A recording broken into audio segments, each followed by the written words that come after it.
Welcome to the mall, guys. Lindsey Lake Mall and Deli. Yeah, that's something. Let's see what the food court looks like. Lindsey Lake barbecue looks good. Alright. So this amazing little country store with great hot boiled peanuts and perfect sweet tea exists in Lindsey Lake. This is the mall. Today's kitchen fixins. Got everything you need. It's a little country store. And then they also have possum for sale. Get you some pickled possum or some spicy possum. Look at that. Alright, so y'all come on down for the finest food around, the Lindsey Lake Mall and Deli. And on your way out, don't forget to pick yourself up some spicy pickled possum peckers. Florida's finest, right from the swamp. Alright, so here on the Florida Trail, you've got to get some possum diet in. So we're going to try some spicy pickled possum peckers. And they look delicious to me, honestly. Just covered in some barbecue sauce, some hot sauce. And the instructions say how to eat: open mouth, insert pecker, and swallow. Don't forget to chew. Repeat, so.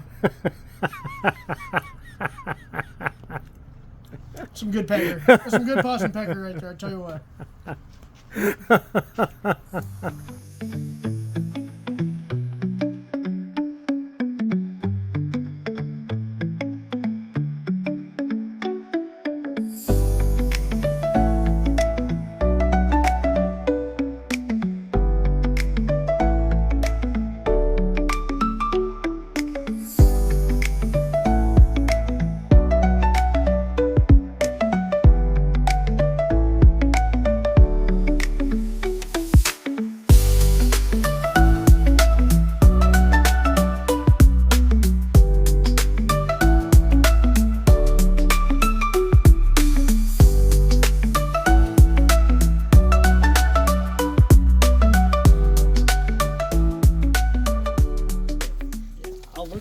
Alright, so PJ's glad we came to the cave route now. I've been here for an ididahike about 5 years ago. And they all climb down in there and stuff. I mean, there's plenty of room. I don't really want to climb down in there really myself personally right now today, but caves in Florida. So welcome to Peace Cave. It's basically just a hole in the ground until you go in the ground. You can't fit. No, you can go in there, PJ. We're going to go in there. No. Yeah, we're doing it. You want to hold my phone? I mean, I'll look. Come on, I got my headlight on. Look, PJ doesn't think we're about to go in this hole, y'all. Can you imagine being stuck? No, it won't happen. There's just a little cavern. Like, it's literally right there, and you just turn around and come right back out.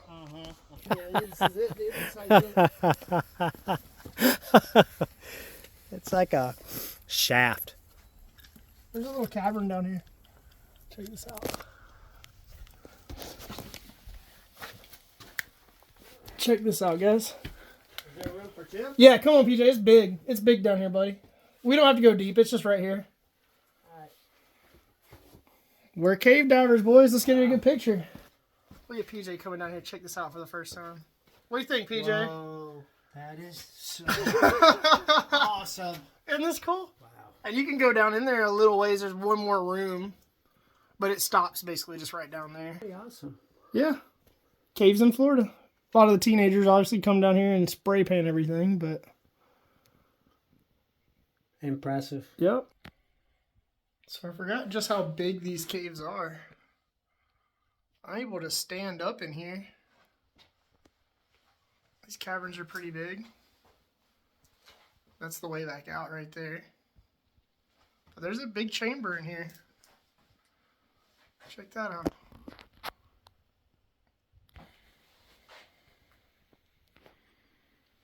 It's all kinds of crazy stuff. There's another chamber back there.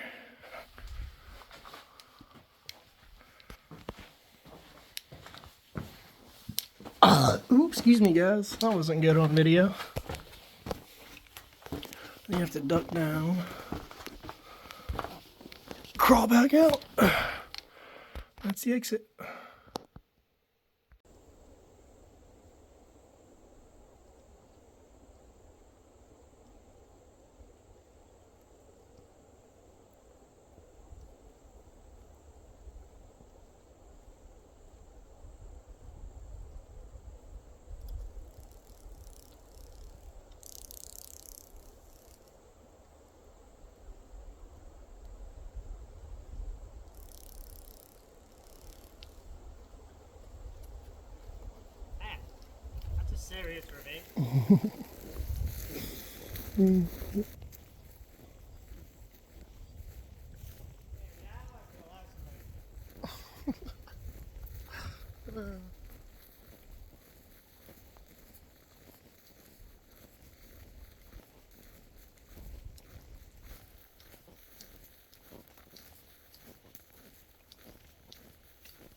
Alright, so we're coming up on Camp Youngblood.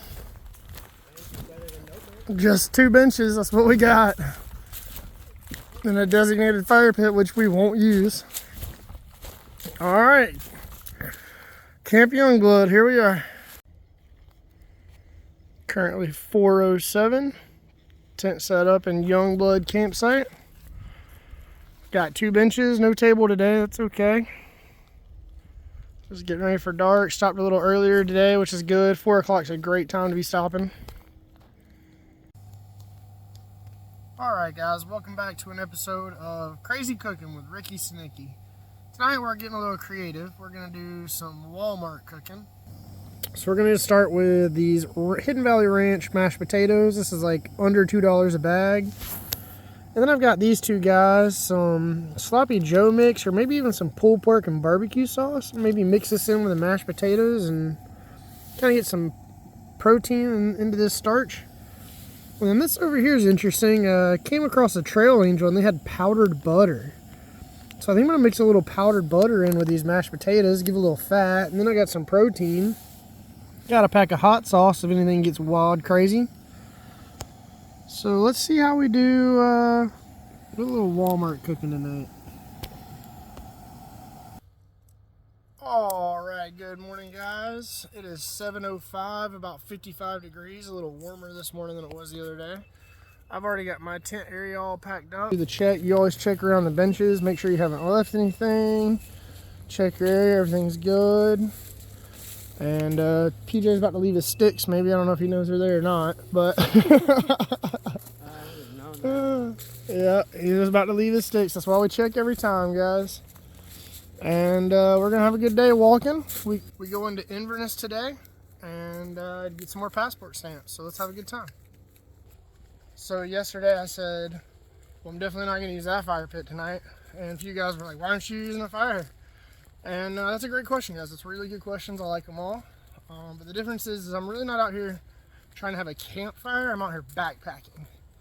So me and PJ are walking 18 to 20 miles a day. We're walking from sun up to almost sundown. And we're just out here getting the miles, not stopping and really like kumbaya camping, right? So then it's, if I build a fire, what am I going to do with it? I don't need it to cook. It's really just to stare at. It's not really for warmth because I just want to get in my tent and get under my sleeping bag. So why would I build a fire? Is another reason. But the biggest reason to not build a fire is just the amount of effort it's going to take every night, or that night in general. So if I'm walking if my goal is to be out here walking all during daylight, and I have to stop right before sunset to set up camp in daylight, right? I don't want to set up camp at night if I don't have to. Then I've got a lot extra time to trying to start this fire, trying to get this fire going. Where did I find the firewood? So do I have to have time to like search out in these woods for firewood? There's just a lot going on there. Campfires are not for backpackers. We really just kind of start our camp stove, we boil our water, we heat up our food, we go to bed. That's the end of the day. And I get on my cell phone when there's good signal and I know I have battery. Another good question I was asked yesterday was which factor is the most challenging as far as like finding water, bugs, cold, heat, rain, yada yada. So I'd say the number 2 answer to that would be the bugs. Luckily they really haven't been that bad, but there were a few nights I used my thermocell Mosquitoes are sort of a thing, but we've been really lucky this year. But the number one answer will be the cold and the rain right beside it. That's a double number one. Because they came hand in hand this year. Man, that night in that 30-degree tent, that was something cold. I was not quite prepared. I survived, but I was not comfortable. When it rains and gets cold, that's really hard for hikers and backpackers out here. And I kind of wonder if that temperature, talking about getting cold, was a factor, is because I'll be out here hiking in 60-degree days, 60+ degree days, but then it gets down to like the 30s and the 40s at night. So it'll be like 70 degrees during the days and 40s at night. So that's like a 30-degree drop in a very major refrigerated, non-refrigerated kind of way. So you just have to carry two kinds of clothes where it's like you just knew it was going to be warm. You could just have your warm weather gear. If you just knew you were going to be cold, you just have to dedicate that you were going to wear this long sleeve outfit all day. But we're right in that sweet spot of just don't know what you're going to get. Life's a box of chocolates. So let's take a moment to talk about injuries on trail. As far as injuries, I did pretty good, I think. Early on, I fell in a hole in a cypress swamp and kind of busted my knee a little bit, but it just broke skin. Sprayed it down, it healed itself, it's fine. Coming out of the swamp, going up the Indian reservation to the sugarcane fields, everybody talks about you're going to get blisters. Sure enough, I got blisters. I was very prepared. I was very aware of what could happen, and I wrapped up my feet early. So I think I got very lucky. I only caught 2 blisters on my left foot. It's been a little over 2 weeks. I was told 2 weeks. Sure enough, it's been a little over 2 weeks. And those blisters held on great. They finally did peel back, and they're a little bit tender underneath, but they're not sore by any means. But my biggest pain injury so far was somewhere around the Passenger Country store. After I got all my resupplies and I filled up with just way too much water, I definitely caught some sort of tendonitis in my left ankle shin area. Man, that hurt. That hurt a lot for a while. Especially on road walks, I find that the concrete just really aggravates that area really bad. You can feel the tension in the tendon when you put your hand on it and kind of move my foot back around. So that's probably not the healthiest thing, but just got to keep walking. It's not aggravating me now. I'm not dead. Foot's not falling off. So not coming off trail unless I have to. So now we're in the bottom of Jeep Cave. Just a little crevice in a seam of lime rock is what I would call it. These are some natural Florida caves. Hey, PJ. What do you think of that, bud?